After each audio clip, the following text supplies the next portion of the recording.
எனக்கு மிகவும் பிரியமான நண்பு சகோதர சகோதரிகளை உங்கள் பார்ப்பதில் அதிக மகிழ்ச்சி அடைகிறேன். மாறாத கர்த்தர் இந்த நாள் முழுதும் உங்களை ஆச்சரியமாய் மேன்மைப்படுத்தி நிறுத்துவாராக.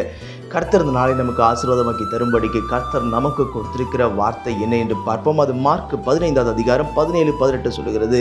முள்முடியை பின்னி அவருக்கு சூட்டி யூதருடைய ராஜாவே வாழ்க என்று வாழ்த்தினார்கள் என்று கர்த்தருடைய வார்த்தை சொல்லுகிறது. முள் முடியை பின்னி அவருக்கு சூட்டுகிறார்கள். இந்த முள் எதற்கு அடையாளம் தெரியுமா? சாபத்திற்கு அடையாளம். இன்றைக்கு ஒரு வேளை நீங்கள் யோசித்து கொண்டிருக்கலாம், பிரதர், தொடர்ச்சியாக எங்கள் வீட்டில் யாருக்குமே குழந்தை இல்லை, தொடர்ச்சியாக எங்களுடைய வாழ்க்கையில் யாருமே 40 வயதிற்கு மேல் உயிரோடு இல்லை, தொடர்ச்சியாக எங்களுடைய குடும்பத்தில் மாத்திரம் தலைச்சன் பிள்ளைகள் எல்லாம் சீக்கிரம் மரித்து போகும், தொடர்ச்சியாக எல்லா காரியமும் என்னுடைய குடும்பத்தில் சம்பவிக்கும், ஒருவருக்கு நடந்தால் போதும் அது தொடர்ந்து ஒரு 3-4 தலைமுறைக்கு தொடர்ந்து வந்து கொண்டே இருக்கிறது என்று சொல்லி நீங்கள் யோசிக்கலாம்.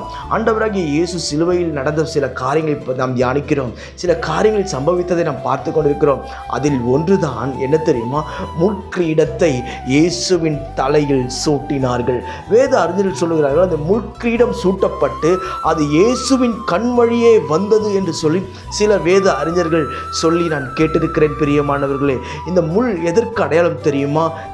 எல்லா சாபத்தையும் இயேசு தன் மீது சுமந்து கொண்டார். இன்னைக்கு நீங்கள் யோசிக்கலாம், பிரதர், நான் ஒரு விளங்காதவன், என் கை வச்சு ஒரு காரியம் செய்தால் அது வாய்க்காது, என்னுடைய கரம் ஒரு ஆசீர்வதிக்கப்பட்ட கரம் அல்ல.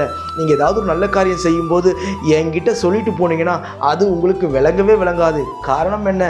நான் அவ்வளவு கேவலமான ஒரு சாபத்தில் நிறைந்திருக்கிற ஒரு ஆள் என்று சொல்லி நீங்கள் உங்களை குறித்து ஒருவேளை யோசித்து கொண்டிருக்கலாம்.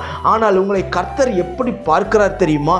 நீங்கள் தான் எல்லாரை விடவும் ஒரு விலையேற பெற்ற ஒரு பாத்திரம், நீங்கள் தான் எல்லாரை விடவும் உயர்ந்த ஒரு ஜனம், நீங்கள் தான் எல்லாரை விடவும் மேன்மையான ஒரு ஆள் என்று சொல்லி கர்த்தர் உங்களை பார்த்து அழகு பார்த்து கொண்டிருக்கிறார். பிரியமானவர்களே, நீங்கள் யோசிக்கலாம், நான் கை வச்சா விளங்காது, நான் ஆரம்பித்தா விளங்காது, நான் கொடுத்தா விளங்காது என்று சொல்லி சில காரியங்களை நீங்கள் யோசித்து யோசித்து யோசித்து உங்களை குறித்து நீங்கள் ஒரு தாழ்வு மனப்பான்மையில் நீங்கள் உட்கார்ந்து கொண்டிருக்கலாம். பயப்படாதிருங்கள். உங்களுடைய கரத்தை ஆசீர்வதிக்கிற கரமாய் மாற்றுவார்.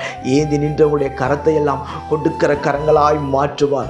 எப்பெல்லாம் நீங்கள் போய் தாங்க நீங்கள் எத்தனை பேர்ட்ட கேட்டீங்களோ, உங்ககிட்ட யாரெல்லாம் கேட்குறாங்களோ நீங்கள் அள்ளி கொடுக்கத்தக்கதாய் கர்த்தருடைய கரத்தை ஆசீர்வதிப்பார். உங்களுடைய சாபத்தை அவர் நீக்குவார். உங்களுடைய குடும்பத்தில் யார் யாருக்கு என்னென்ன சம்பவித்தது என்று எனக்கு தெரியாது, ஆனால் அது உங்களுக்கு சம்பவிப்பதில்லை. காரணம் என்ன?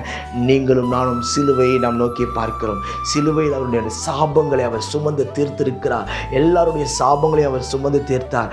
அவர் சுமந்து தீர்த்த சாபத்தை நீங்களும் நானும் தோள் மீது வைத்துக்கொண்டு அலைய வேண்டிய அவசியமே இல்லை. இன்னைக்கு பாவம் போக சாபம் போக பல இடங்களுக்கு போகிறார்கள். இங்கிருந்து சில ஆலயங்களுக்கு நடந்தே போகிறார்கள். கங்கையில் குளித்தால் போதும், காவிரியில் குளித்தால் போதும் என்று சொல்லி எங்கெங்கெல்லாம் ஆறுகள் ஓடுகிறதோ அங்கெல்லாம் போய் தன்னுடைய பாவங்களை எல்லாவற்றையும் தீர்த்து கொள்ள ஓடுகிறார்கள் ஜனங்கள். ஆனால் கர்த்தர் சொல்லுகிறார், உன்னுடைய சாபத்தை நான் நீக்க போதுமானவராயிருக்கிறேன். உன் சாபத்தின் கட்டுகளை எல்லாம் மறுப்பார்.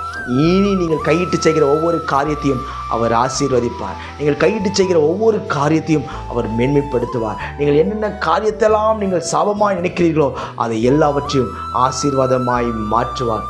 காரணம் என்ன? கிறிஸ்து நமக்காக சிலுவையில் சாபமானார் என்று வேதம் சொல்லுகிறது.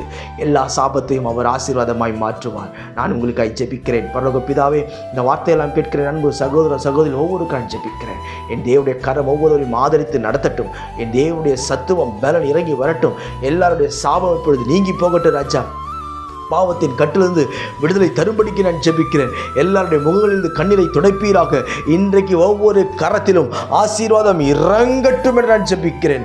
இறங்கட்டும் அப்பா, ஒவ்வொருவரையும் ஆசீர்வதியும். எல்லா கட்டுகளும் அறுக்கப்பட்டு போகட்டும். என் தேவனின் சிலுவையிலே ஆண்டவரே சோத்திரம், கோர குருசிலே ஆண்டவரே முள் கிரீடத்தை நீ சுமந்து தீர்த்திருக்கிறேன். நாங்கள் சுமக்க வேண்டிய அந்த முற்கிரீடத்தை நீர் சுமந்திருக்கிறேன். அதற்காய் கோடி ஸ்தோத்திரம். அதை நாங்கள் விசுவாசிக்கிறோம், ஏற்றுக்கொள்கிறோம், நம்புகிறோம், உம்மை சார்ந்திருக்கிறோம். கனப்படுத்தும் இயேசுவின் நாமத்தில் ஜெபிக்கிறேன் ஜீவனுள்ள பிதாவே. ஆமென். God bless you.